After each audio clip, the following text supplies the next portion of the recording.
Today we are going to learn A and N. They both mean one. A-N mean one. listen. A, E, I, O, U at the beginning of the noun. Then use N. An apple. A pencil. An eraser. A chair. Now you try.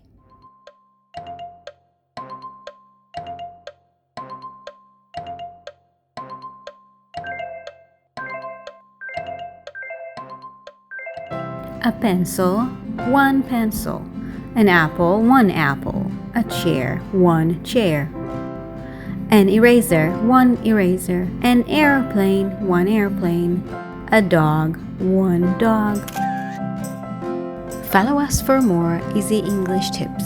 Thanks for watching. Please like and subscribe.